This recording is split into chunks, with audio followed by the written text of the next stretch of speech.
어떤 수술이든 리스크, 즉 부작용 가능성이 있다는 것입니다. 코 수술도 마찬가지인데요. 코 수술의 대표적인 부작용은 바로 구축입니다. 그런 식으로 코 수술을 적어도 3~4번은 해야 한다, 이렇게 들었다고 많이 말씀하시더라고요.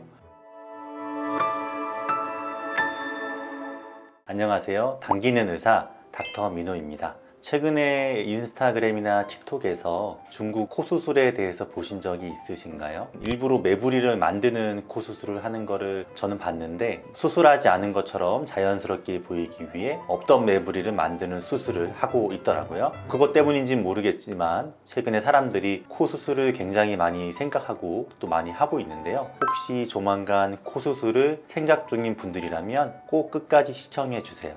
구독은 하셨나요?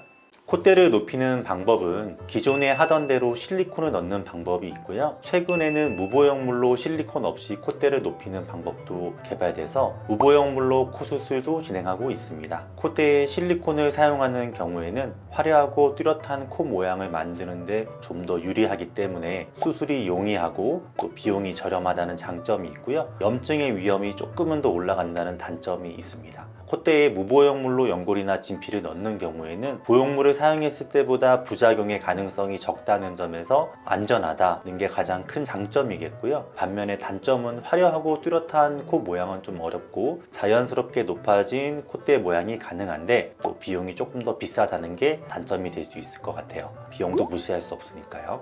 여기서 하나 알고 가셔야 할 게 있습니다. 어떤 수술이든 리스크, 즉 부작용 가능성이 있다는 것입니다. 코 수술도 마찬가지인데요. 코 수술의 대표적인 부작용은 바로 구축입니다. 구축이란 삽입된 보형물 주변에 피막의 염증 반응으로 인해 시간이 지날수록 코끝이 짧아지고 딱딱해지는 현상입니다. 구축된 코를 복원하기 위해서는 보형물을 제거하고 딱딱해진 피부를 최대한 풀어서 길이를 늘려주어야 짧아진 코를 이상적인 길이로 교정할 수 있습니다. 구축이 생기는 원인은 우리가 수술 시에 완전하게 100% 무균 상태를 만들기는 매우 어렵습니다. 실리콘 보형물이 코에 들어오면 보형물 주변으로 얇은 피막이 만들어지는데요. 이때 만약에 실리콘 주변에 아주 적은 양의 세균이 붙어 있다면 염증이 미세하게 생겼다가 사라졌다를 반복하면서 피막이 점점 두꺼워지게 됩니다. 이렇게 두꺼워진 피막은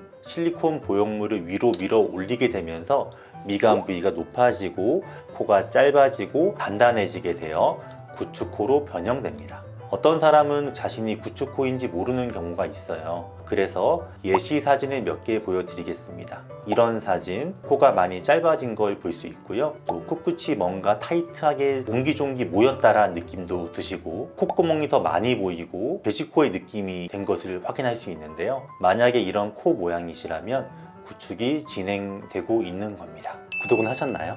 그렇다면 구축이 안 생기게 하는 방법이 뭘까요? 앞서 말씀드린 것과 같이 구축이 발생하는 근본 원인은 보형물 주변에 발생한 미세한 염증의 반복이기 때문에 실리콘 보형물을 쓰지 않으면 그 가능성이 좀 훨씬 떨어지겠죠. 최근에 무보형물 코성형이 대중화되고 있는 것 역시 이런 실리콘 사용 시 발생할 수 있는 구축코라는 부작용 이슈 때문인 것 같습니다. 그리고 또 중요한 점은 감염에 대한 컨트롤입니다. 물론 코 수술 시 아무리 멸균에 신경을 쓴다고 하더라도 우리 콧구멍 속에는 상재균이라고 하는 세균들이 항상 같이 살고 있기 때문에 극소량의 세균까지 전부 다 제거할 수는 없습니다. 그럼에도 불구하고 수술 시 얼굴 소독을 더 철저히 하고 수술 기구의 멸균을 철저히 해서 조금이라도 무균 상태에 가깝게 수술을 진행하려는 노력을 기울이는 게 구축코라는 부작용을 예방하는 데 매우 중요하다고 생각합니다. 또한 수술 후 적절한 예방적 항생제의 사용도 염증의 확률을 낮추기 위해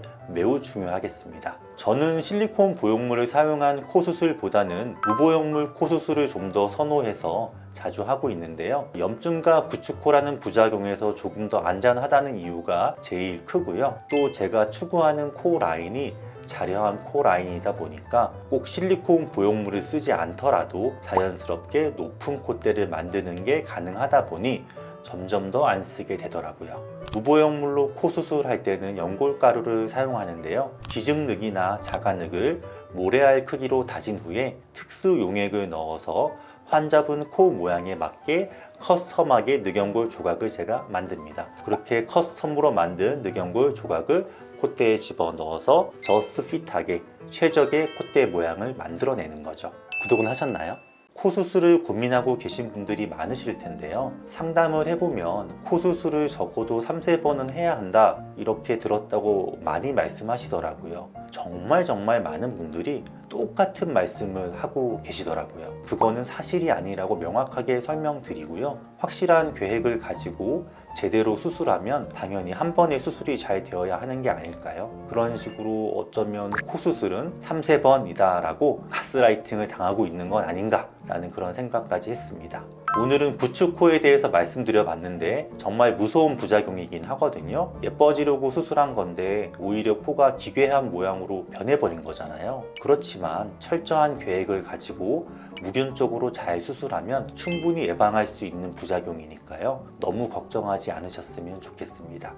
그리고 수술 받은 환자분들도 부추코를 예방하기 위해 꼭 지켜주셔야 할 것들이 있는데요. 수술 후 최소 한 달 동안은 금주, 금연과 같이 몸의 면역력을 떨어뜨리는 행동을 자제해 주시고 헬스 등의 과격한 운동을 자제해 주셔야 염증 없이 코가 잘 예쁘게 회복되니까요. 이건 꼭 지켜주셨으면 좋겠습니다. 혹시 더 궁금한 점이 있으시다면 댓글로 남겨주세요. 친절하게 답변 드리겠습니다. 지금까지 여러분들의 성형주치의 닥터 민호였습니다. 감사합니다.